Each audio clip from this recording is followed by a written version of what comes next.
Saudara Menteri Kehutanan Raja Juli Antoni menyatakan pemerintah akan mengevaluasi pengelolaan hutan setelah banjir bandang menerjang wilayah Sumatera. Raja Juli bilang ada yang salah dalam pengelolaan hutan dan lingkungan di Indonesia.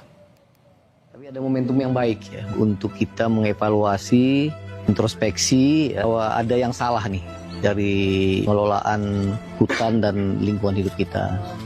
Dan alhamdulillah kita senang sekali Pak Presiden Prabowo Subianto juga dalam pidatonya kemarin mengatakan bahwa penebangan hutan yang liar, ya, yang tidak terkontrol, ini adalah merupakan salah satu kontribusi terhadap bencana-bencana yang terjadi. Saudara, penampakan kayu gelondongan terlihat di Jembatan Aek Garuga, Kecamatan Batang Toru, Tapanuli Selatan, Sumatera Utara, pasca banjir bandang yang terjadi pada Selasa lalu.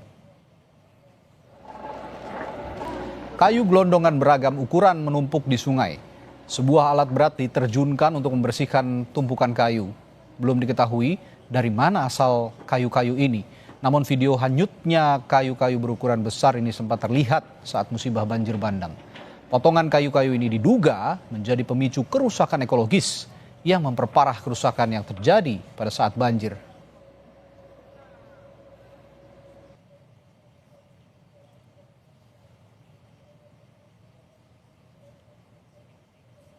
Komunikasi di Tapanuli Tengah secara terbatas sudah bisa berfungsi. Sudah banyak Starlink, di tempat pengungsian sudah terpasang, di kantor Bupati Tapanuli Tengah sudah terpasang.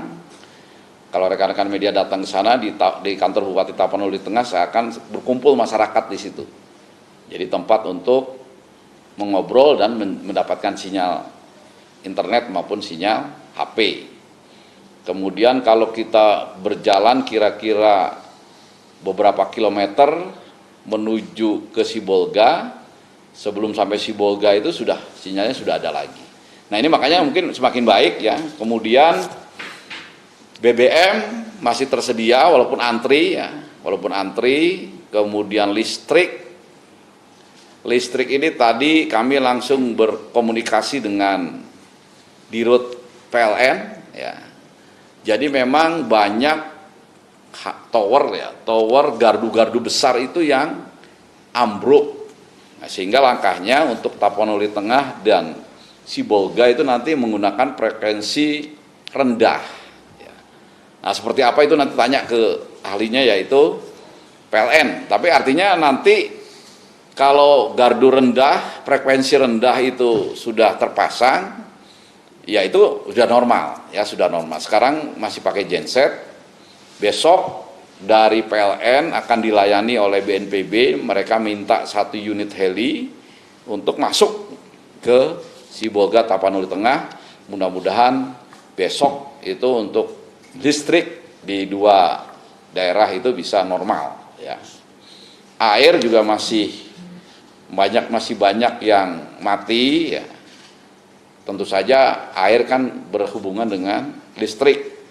Nah kemudian juga yang punya pemerintah, tadi bahwa Ibu Sekda juga mengatakan, saya tanya airnya gimana? Airnya sedang proses normalisasi, karena banyak yang pipa-pipanya atau ujung-ujung pipanya tertutup lumpur. Nah mudah-mudahan ini semakin lama semakin baik.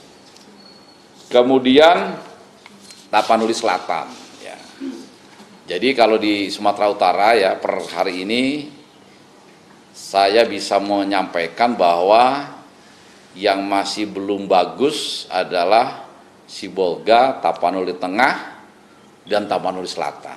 Tapanuli Selatan ini untuk kehidupan masyarakatnya sebetulnya sudah mulai pulih. Kenapa sudah mulai pulih? Karena akses jalan darat itu bisa. Gitu. Sehingga keluar masuk barang itu masih bisa masuk ke daerah itu. Kemudian listrik, BBM itu juga lebih baik, normal, ya. Termasuk alat komunikasi.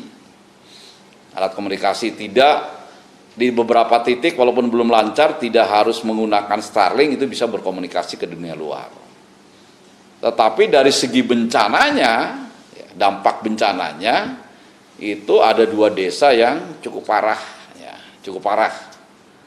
Kalau yang Sibolga dengan Tapanuli Tengah sebetulnya kena bencananya itu nggak parah tapi tidak misalnya lumpuh gitu ya.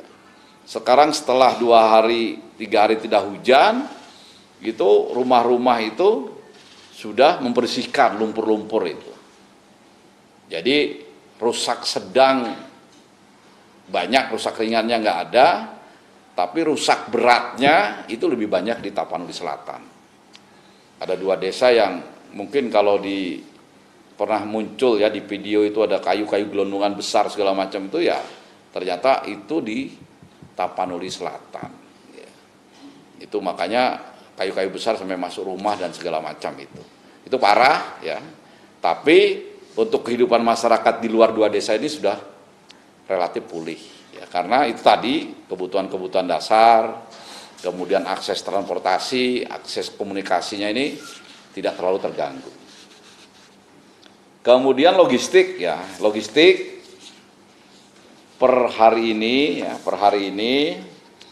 kami sudah berhasil mendistribusikan logistik. Yang pertama ke Kota Sibolga, Kabupaten Tapanuli Tengah, Kabupaten Tapanuli Selatan, Tapanuli Utara, Humbang Hasundutan, ya. Kemudian Mandaling Natal, Gunung Sitoli, Nias Selatan, itu berupa sembako, makanan siap saji, tenda pengungsi, matras, pelbet, selimut, pompa alkon untuk membersihkan genset dan perahu. Itu rata-rata beratnya tiap kabupaten kota 4 ton. Ya. Kemudian ditambah juga di kabupaten kota ini penebalan ya, ada Starlink, ada light tower ya, ini untuk penerangan. Tenda pengungsi, tenda keluarga, peralatan dapur, censo, tadi kayak di Tapanuli Selatan tuh langsung Pak Bupatinya minta censo ya. Kita janjikan 100 karena kayunya besar-besar sekali. Kita akan kirim 100 censo dan alat berat ya. Jadi untuk membantu pembersihan rumah masyarakat dan lingkungan itu menggunakan alat berat, capit ya. Capit, kemudian yang besar-besar disenso dulu. Memang butuh waktu pengerjaan dan itu pekerjaan tidak ringan ya.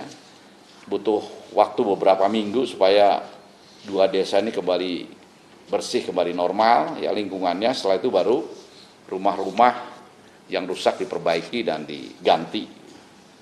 Itu nanti akan saya jelaskan setelah yang dasar transportasi, komunikasi, logistik ini betul-betul sudah tembus.